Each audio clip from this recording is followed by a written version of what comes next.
स्वागत है एक बार फिर से दोस्तों इंडियन स्टॉक मार्केट के इस नए वीडियो में। दोस्तों आज जिस स्टॉक के बारे में हम लोग चर्चा करने वाले हैं यह लार्ज कैप की कंपनी है तथा मुख्यतः पेंट सेगमेंट में यह कंपनी कार्यरत है। और नो डाउट फ्रेंड्स पिछले लंबी अवधि में जिस प्रकार की तेजी के साथ ये कंपनियां ग्रो हुई हैं, आगे भी दोस्तों इनके व्यवसाय में किसी प्रकार की कोई दिक्कत नहीं। और नो डाउट फ्रेंड्स जिस प्रकार की डाइवर्सिफाइड रेंज कारोबार में ये कंपनियां कार्यरत हैं, निश्चित ही लंबी अवधि में ये कंपनियां और तेजी के साथ ग्रो होंगी। तो क्या फ्रेंड्स इस गिरावट के समय में इस पर्टिकुलर स्टॉक के व्यवसाय को देखते हुए लंबी अवधि के लिए इन लेवल्स पे इस स्टॉक में खरीदारी करना सही रहेगा? इन सभी बिंदुओं पर हम लोग डिटेल में चर्चा करेंगे और जानेंगे इस पर्टिकुलर स्टॉक के व्यवसाय के बारे में।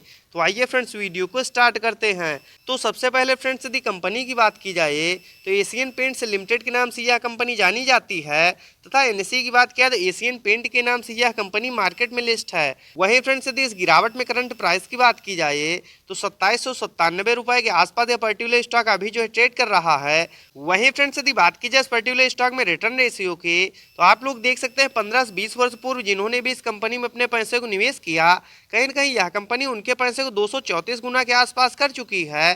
तो नो डाउट फ्रेंड्स पिछले लंबी अवधि में यह कंपनी अपने निवेशकों को मोटा मुनाफा बना के दे चुकी है। वहीं फ्रेंड्स यदि बात की जाए बीते 5 वर्ष में रिटर्न रेशियो की तो मार्केट में गिरावट के बावजूद भी 153% के शानदार रिटर्न रेशियो के साथ यह कंपनी ग्रो हुई है। वहीं फ्रेंड्स यदि बात की जाए इस पर्टिकुलर स्टॉक में पिछले 1 वर्ष में रिटर्न रेशियो के तो मार्केट में लगातार गिरावट होने की वजह से 12 से 13% के आसपास निगेटिव ट्रेंड पिछले 1 वर्ष में हम लोग इस पर्टिकुलर स्टॉक में शो हो रहा है। तो क्या फ्रेंड्स इनके व्यवसाय को देखते हुए इस गिरावट के समय में लंबी अवधि के लिए इस पर्टिकुलर स्टॉक में खरीदारी करना सही रहेगा? इन सभी बिंदुओं पर हम लोग डिटेल में चर्चा करेंगे और डालेंगे एक नज़र इस पर्टिकुलर स्टॉक के टेक्निकल्स तथा फंडामेंटल्स पे। तो सबसे पहले फ्रेंड्स यदि कंपनी की बात की जाए तो एशियन पेंट्स लिमिटेड के नाम से यह कंपनी जानी जाती है। वहीं फ्रेंड्स यदि एशियन पेंट्स लिमिटेड के कारोबार की बात की जाए तो 1942 के आसपास यह कंपनी अस्तित्व में आई तथा भारत की लार्जेस्ट पेंट मैन्युफैक्चरर कंपनी है। इसके साथ साथ फ्रेंड्स यदि इनके अदर उत्पादों की बात की जाए तो विभिन्न प्रकार के इनेमल्स हो गए, लिक्योर्स हो गए तथा सर्फेसिंग प्रिपरेशन के ऑर्गेनिक कंपोजिट्स हो गए। इसके साथ साथ फ्रेंड्स सॉल्वेंट्स तथा थिनर्स को भी यह कंपनी बनाती है। करंट टाइम में फ्रेंड्स यदि इनके फैले हुए व्यवसाय की बात की जाए तो 15 से ज़्यादा देशों में 26 पेंट मैन्युफैक्चरिंग फैसिलिटी यह कंपनी प्रोवाइड कराती है तथा 60 से ज़्यादा देशों में करंट टाइम में यह कंपनी कार्यरत है। इसके साथ साथ फ्रेंड्स यदि इनके विभिन्न प्रकार के ब्रांड्स नेम की बात की जाए तो एशियन पेंट्स हो गया, बर्जर पेंट्स हो गया, आपको कोटिंग्स के साथ साथ विभिन्न नामों के साथ भी यह कंपनी अपने व्यवसाय को रन करती है। इसके साथ साथ फ्रेंड्स यदि इनके अदर यूनिक प्रकार की व्यवसायों की बात की जाए तो मेटल सैनिटरी हो गया तथा बाथ सिंक्स हो गए, वॉश बेसन्स हो गए और लाइटिंग के साथ साथ फ्रेंड्स फर्निशिंग हो गया, फर्नीचर हो गया तथा होम डेकर कैटेगरी और इंटीरियर डिजाइन में भी यह कंपनी कार्यरत है। तो नो डाउट फ्रेंड्स जिस प्रकार की यूनिक व्यवसाय में ये कंपनियां कार्यरत हैं, लंबी अवधि में निश्चित ही और तेजी के साथ ये कंपनियां ग्रो होंगी, इसमें कोई दो राय नहीं। वहीं फ्रेंड्स यदि बात की जाए एशियन पेंट्स के टेक्निकल्स की तो करंट टाइम में 2,68,297 करोड़ के आसपास मार्केट कैप निकल के आ रहा है। तो नो डाउट फ्रेंड्स यह लार्ज कैप की कंपनी है और कहीं न कहीं इन कंपनियों में स्मॉल कैप तथा मिड कैप की तुलना में जोखिम कम रहता है। तो यह भी इस पर्टिकुलर स्टॉक के लिए एक प्लस पॉइंट है। वहीं फ्रेंड्स यदि इस गिरावट में करंट प्राइस की बात की जाए तो 2797 रुपए के आसपास यह पर्टिकुलर स्टॉक अभी जो ट्रेड कर रहा है। वहीं फ्रेंड्स यदि हाई लो की बात की जाए तो 3590 का हाई लगाने के बाद 2560 का लो लगाने के बाद कहीं न कहीं यह पर्टिकुलर स्टॉक अभी अपने लो के आसपास ट्रेड करता हुआ देखने को मिल रहा है। वहीं फ्रेंड्स यदि इस समय स्टॉक पीई की बात की जाए तो 70.2 की तथा बुक वैल्यू 147 की। वहीं फ्रेंड्स यदि डिविडेंड यील्ड की बात किया तो 0.68% तथा ROC return on capital employed की बात की जाए तो 29.7%। वहीं फ्रेंड्स यदि आरओई रिटर्न ऑन इक्विटी की बात की जाए तो 23.2%, जो कि फ्रेंड दोनों इस पर्टिकुलर स्टॉक के लिए काफ़ी ज़्यादा शानदार निकल के आ रहा है तथा फेस वैल्यू 1 की निकल के आ रही है। वहीं फ्रेंड्स यदि इस गिरावट में एक नज़र हम लोग चार्ट पे डालते हैं तो आप लोग देख सकते हैं करंट टाइम में पर्टिकुलर स्टॉक अपने 200 डे से काफ़ी ज़्यादा नीचे ट्रेड कर रहा है।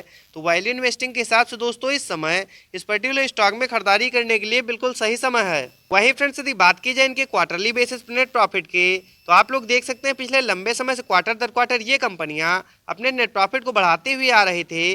फ्रेंड्स यदि पिछले 2-3 क्वार्टर की बात की जाए तो मार्केट में लगातार गिरावट होने की वजह से इनके भी क्वार्टरली रिजल्ट में हम लोग को थोड़ा बहुत प्रेशर देखने को मिला, लेकिन फ्रेंड नो डाउट अब ये कंपनियां पूर्णतः रिकवर हो चुकी है और आगे जैसे ही मार्केट रिकवर होगा ये कंपनियां और तेजी के साथ ग्रो होंगी, इसमें कोई दो राय नहीं। वहीं फ्रेंड्स यदि बात की जाए इनके ईयरली बेसिस पर नेट प्रॉफिट की तो हालांकि साल दर साल में इनके व्यवसाय में किसी प्रकार की कोई दिक्कत नहीं और पिछले लंबी अवधि नो डाउट फ्रेंड्स जिस प्रकार की तेजी के साथ ये कंपनियां ग्रो होते हुए आ रही हैं, आगे निश्चित ही ये कंपनियां और तेजी के साथ ग्रो होंगी, इसमें कोई दो राय नहीं। वहीं फ्रेंड्स यदि बात की जाए इस पर्टिकुलर स्टॉक में शेयर होल्डिंग पैटर्न्स की, तो दिसंबर 2022 के क्वार्टर के अनुसार 52.63% के आसपास प्रोमोटर्स की होल्डिंग। वहीं फ्रेंड्स यदि FIIs की बात किया तो 18.11% तथा DIIs के स्टेक की बात किया तो 9.16%। वहीं फ्रेंड्स यदि गवर्नमेंट के स्टेक की बात किया तो 0.04% तथा पब्लिक की स्टेक की बात किया तो 20.02%। वहीं फ्रेंड्स यदि अदर्स की बात किया है तो 0.04%। वहीं फ्रेंड्स यदि हम लोग पिछले क्वार्टर से तुलना करते हैं तो आप लोग देख सकते हैं DIIs तथा पब्लिक लगातार इस पर्टिकुलर स्टॉक में खरीदारी करते हुए देखने को मिले हैं, तो यह भी इस पर्टिकुलर स्टॉक के लिए एक प्लस पॉइंट है। वहीं फ्रेंड्स यदि इस समय करंट प्राइस की बात की जाए तो 2795 रुपए के आसपास यह पर्टिकुलर स्टॉक अभी जो है ट्रेड कर रहा है। वहीं फ्रेंड्स यदि RSI लेवल की बात की जाए तो 40 के आसपास 44 का काफी ज्यादा शानदार निकल के आ रहा है। दोस्तों वैल्यू इन्वेस्टिंग के हिसाब से इस समय इस पर्टिकुलर स्टॉक में खरीदारी करने के लिए बिल्कुल सही समय है। वहीं फ्रेंड्स यदि एक नजर हम लोग चार्ट पे डालते हैं तो आप लोग देख सकते हैं फ्रेंड्स मार्केट में लगातार गिरावट होने की वजह से इन कंपनियों में भी हम लोग को पिछले लंबे समय से प्रेशर देखने को मिल रहा है। तो दोस्तों इनके व्यवसाय में किसी प्रकार की कोई दिक्कत नहीं और ये लार्ज कैप की कंपनियां तो इनमें जोखिम कम है। यदि इस गिरावट में आप लोग भी इस पर्टिकुलर स्टॉक में खरीदारी करना चाहते हैं तो 2700 रुपए के आसपास जब भी यह पर्टिकुलर स्टॉक ट्रेड करता हुआ मिल जाए, अपने फंड के हिसाब से निश्चित ही आप लोग लंबी अवधि के लिए इन कंपनियों का चुनाव कर सकते हैं। यदि धैर्य और संयम के साथ इस तरह क्वालिटी के स्टॉक्स में खरीदारी की जाए तो निश्चित ये कंपनियां आप लोगों को शेयर मार्केट से मोटा मुनाफा बना के देंगी, इसमें कोई दो राय नहीं। तो इस प्रकार के टेक्निकल्स तथा फंडामेंटल्स के साथ वीडियो को देखने के लिए सब्सक्राइब करें चैनल को तथा लाइक करें वीडियो को। मिलते हैं नेक्स्ट वीडियो में, बाय फ्रेंड्स।